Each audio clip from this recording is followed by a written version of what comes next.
Okay.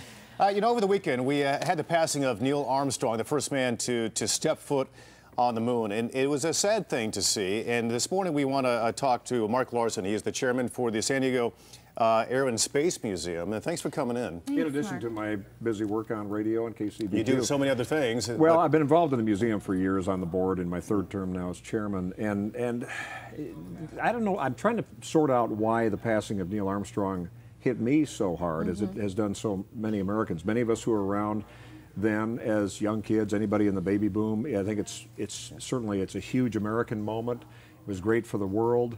There's that now sense of our own mortality when somebody who you've been so connected with, whether you actually knew him or not, and I had the blessing of being able to know him over the last few years. It's all of that. And I think there's also a sadness in terms of not knowing where America is going with the space program now. In the 60s, I mean, growing up, any of us who were children of the 60s or 70s or even some back to the 50s know that there was that sense of mission. There were certainly a lot of private contractors involved, but there was a national cohesive effort that JFK said so well. That, before the end of the decade, here's what we're going to do. We're not sure how we're going to do it, but here's where we're going. And we did it. You don't have that now.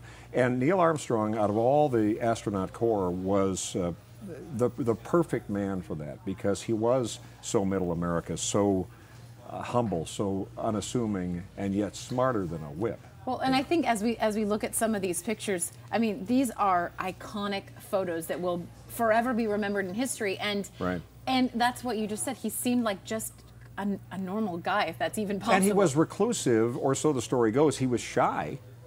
But he also was coming up with something that was absolutely perfect. You'd ask him a question, you think you have to ask him again, and it would come back like, oh no, he got that. And he would speak in declarative points that just got it done. I have an email from him that's like 2 words and then signed Neil A. I mean, the humble part. I love Neil A. Like I needed, oh, thanks for the reminder that A is in Armstrong, like I didn't know. But it was just always just to the point.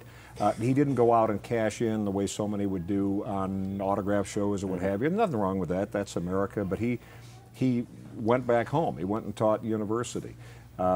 Just a tremendous American, and I'm hoping that we don't forget beyond now. I mean, we did a whole weekend in news media for Whitney Houston's passing. I mean, God bless her, but really, Neil Armstrong didn't quite get that adoration, and should. Can I ask you this quick question, then we got to go here. But Neil Armstrong, you got to know him over the past few years, and when he landed on the moon, it was such a huge milestone in the history of our country, in the world, really.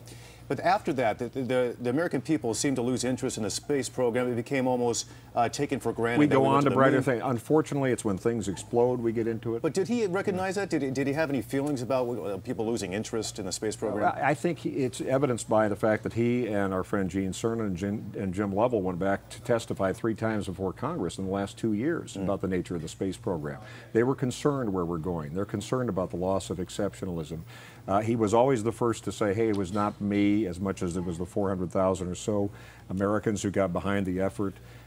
Tremendous, tremendous man. We've got a lot, of course, at the museum, at the San Diego Air and Space Museum, Apollo 11 memorabilia right now.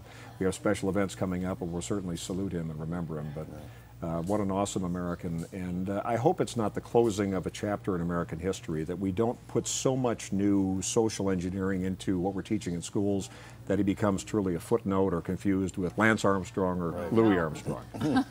Well, those are 3 very famous Armstrongs, but will the Air and Space Museum do anything to honor his life? We're talking, Jim Kitterick and I were talking about this over the weekend. Jim's the president and CEO. We're discussing, is there going to be a separate event? There may be. We have Apollo 17's 40th anniversary later this year. We've got our Hall of Fame coming up as well, so there's some opportunities for that. Oh, and one quick note, Dave Scott, who did that great piece.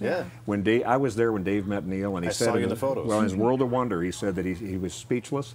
He also said, and he was going, and right a little later on, he said, which foot was it?